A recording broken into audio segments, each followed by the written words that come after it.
tekan tombol subscribe, nyalakan lonceng, like, dan share. Selamat menonton.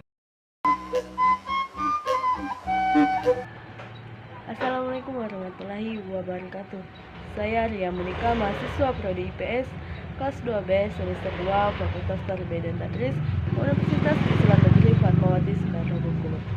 Sebelumnya saya bertempat tinggal di Desa Tebet Gunung, Kecamatan Semidang Asmaras, Kabupaten Suruma, Provinsi Bengkulu.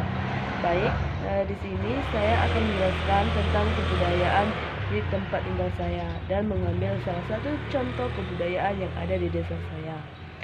Baik, definisi kebudayaan itu keberagaman atau keanekaragaman yang ada di masyarakat tersebut, dan suatu hal yang berkembang dan dimiliki bersama dan diwariskan secara turun-temurun terhadap generasinya. Baik, di sini saya akan mengambil salah satu contoh kebudayaan yang ada di desa saya, yaitu pengobatan tradisional. Pengobatan di Indonesia ini ada dua yang dikenal, yaitu dengan pengobatan sistem medis dan pengobatan tradisional.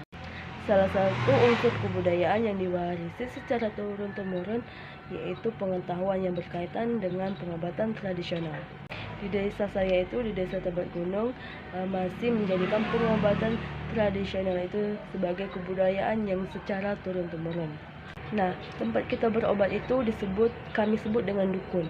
Tetapi dukun ini bukan dukun yang memiliki ilmu hitam atau ajaran yang sesat, tetapi dukun yang berupaya untuk menyembuhkan kita dari bermacam penyakit dengan melalui seperti daun-daunan, batang-batangan, kayu-kayuan, air, dan lain sebagainya. Masyarakat di desa saya itu sudah mempercayai sistem pengobatan seperti ini dan menjadi turun-temurun terhadap generasi ke generasi berikutnya, dan sampai sekarang masih menjadi tempat pengobatan dan terus dilestarikan. Dan pengobatan tersebut bukan hanya masyarakat di desa itu saja, tetapi ada juga dari desa-desa yang lain untuk berobat di sana.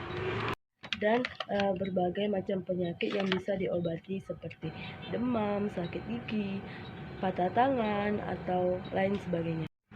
Nah, di sini saya akan memberikan salah satu contoh dari pengalaman saya sendiri, yaitu patah tangan. Nah, di sini saya kan sudah patah tangan dan kita datang ke rumah dukun tersebut dan kita jelaskan tujuan kita ke sana. Kalau sudah kita jelaskan, dukun tersebut akan memeriksa tangan kita. Nah, kalau sudah diperiksanya, dia akan menjelaskan apa saja obat-obatan yang harus kita cari, seperti dari berbagai jenis daun, berbagai jenis batang, ada juga berbagai jenis buah-buahan, air, dan lain sebagainya.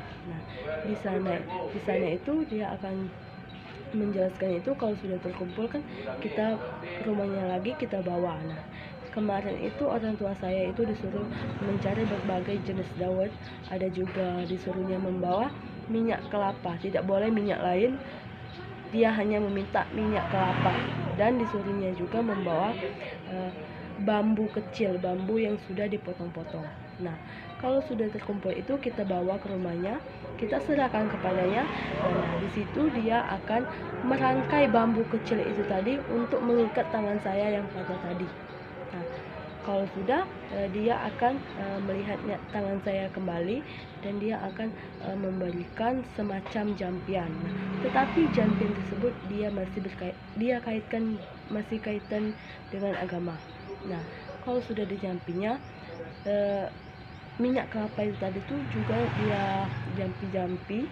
Nah, kalau sudah dilakukannya seperti itu, dia akan menjelaskan tata cara berapa kali minyak kelapa itu harus dioleskan dalam sehari. Nah, kalau sudah kita pulang. Nah, kalau sudah berminggu, berbulan-bulan, tangan saya sudah lumayan, kita pergi lagi ke rumahnya untuk mengatakan bahwa tangan saya itu sudah lumayan, sudah agak sembuh. Ya. Kalau sudah agak sembuh, dia akan mengatakan bahwanya kalau kami sebut itu untuk rukun, untuk dirukuni. Nah, rukun ini itu semacam kita membawa sajian, seperti membawa jambar ayam dan membawa berbagai macam makanan. atau roti, dan juga membawa berbagai jenis kopi, gula. Nah, kalau sudah dikatakan itu kan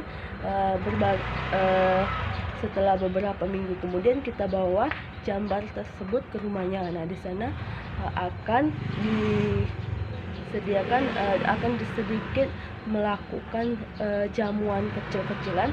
Nah, di sana dia akan menjelaskan bahwanya pengobatan tangan saya itu sudah dilakukan, dan kalau sudah dilakukan dirukuni seperti itu, tidak akan lagi dilakukan pengobatan atau diurutkan minyak itu tadi. Nah, seperti itu. Baik, mungkin itu saja yang dapat saya jelaskan pada kesempatan kali ini. Lebih dan kurang saya mohon maaf. Semoga bermanfaat penjelasan saya tadi. Saya akhiri. Wassalamualaikum warahmatullahi wabarakatuh.